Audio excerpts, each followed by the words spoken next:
the first television appearance of my next guest. It was on Saturday night at the Mill back in February 1978. And I couldn't believe my ears or my eyes. The sounds she made were extraordinary, and she looked extraordinary too. And I mean that in the nicest possible way. She was an original, a rarity in the pop world where so many performers look and sound much the same. There have been imitators since, but there's only one, Kate Bush.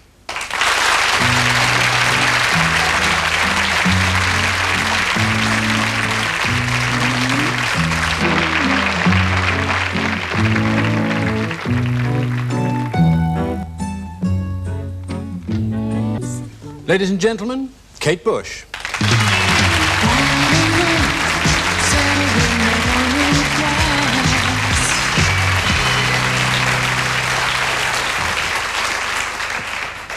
I always find watching you sing, because you do more than listen to you, you watch very much as well when you're performing. I feel like a mouse confronted with a cobra, because there's something hypnotic about it. It's very strange. Can you explain it? It's some sort of curious lilt you get into your voice, which is almost like an incantation. Where did it come from? Well, it's the obvious one, isn't it? I don't know. It's very strange because I think a lot of influences have been responsible for the way I am. I think that's the same with everyone, really. That you are, in many ways, the things that you like, and you try to be those things that you like. And I've always been incredibly fond of music. I've always tried to aspire to the people that I admire. And the same with dancing. I've always had a basic interest in it. I think mainly because of the expression that you can get, you know, through singing and dancing. Well, was there anything... I mean, it's such an unusual style. I think it's what's so extraordinary. So many pop singers do sound the same, but you sound absolutely different from all this. Now, what possible influence... Because you didn't have a very unusual childhood, did you? No, not particularly. Where did you live, for example? I was brought up in Kent, a very sort of normal upbringing. I think the music, again, that I was hearing at a very early age influenced me tremendously, because before I was going to school, before I was reading, I was singing along to songs, to traditional music, and in a way I think that got my soul before the education even got near me. And I think really when you are that young, in a way I think the sparks of what you really want to do are there somewhere. But the voice, where were you singing like that then, this strange voice that rises up so high? No, when I first started singing I had an incredibly plain voice. I mean, I could sing in tune, but that was about it. I mean, I really wasn't that good.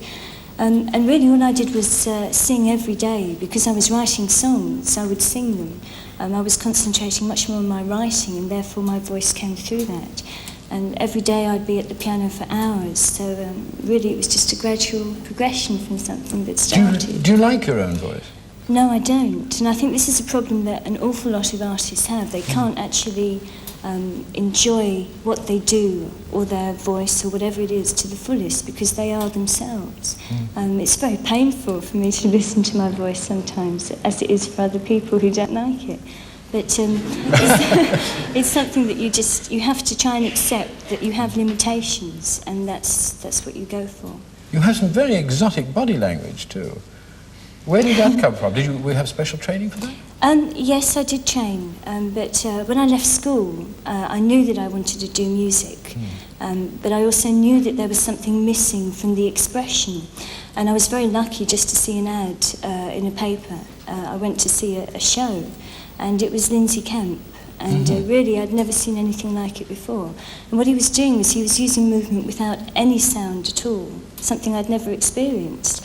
And he was expressing so much, probably more than most people would express with their mouths. And it suddenly dawned on me that there was a whole new world of expression that I hadn't even realised. You still do a lot of mime? Yes, I try to, yes. You still train at it, do you? It's very hard to get the time, that's the main problem, because I find I'm in the studio or writing most of the time, so fitting everything in is in fact the biggest problem, and it's very frustrating sometimes, because there are so many things that you want to do, but because of limitations you just can't fit it all in. Yeah, talking about fitting everything, you've got reputation of doing absolutely everything for your shows. How many jobs do you do when you go on the road with your show? Well, I think I try to do everything that I think I can handle, and because I'm writing the music and singing and performing, a lot of things come from that, which I don't think would otherwise. For instance, I don't think I'd be able to choreograph if I didn't write the music, because in many ways I know the music so inside out, I know it backwards sometimes, that I already have ideas for steps and choreography that I wouldn't have otherwise. And in many ways it just goes from the song just takes off and the video needs to be made and then a stage show. So it's like the development of the songs in many ways. It seems like a natural procedure. But you're your own producer, I think, aren't you? You produce it all yourself, the whole thing? Yes, I've only just managed to get there, though. I mean, this album is the first one that I'm producing, and it's incredible. I mean, there really is so much you have to do, and it is very hard. Hard work, is it? Yes, especially also, you know, when you're the artist that you're doing the album of. I mean, sometimes I keep thinking, whose album is this, you know? Then I think it's mine, and I think, well, you know, I've got to keep working.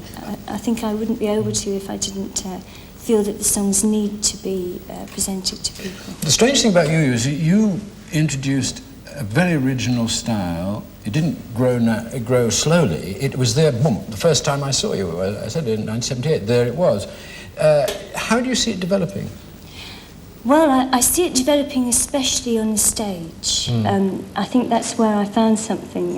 When I did the tour, I'd never realised how much you can in fact do on a live stage.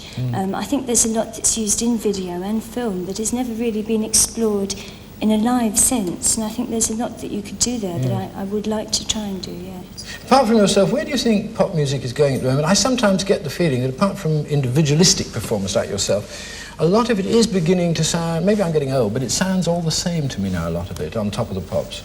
I have that problem too. You do? I watch Top of the Pops, you know, some weeks, and I really find it very, very hard to identify with some of the music that people are making. And yet, obviously, the young people of today really do enjoy it.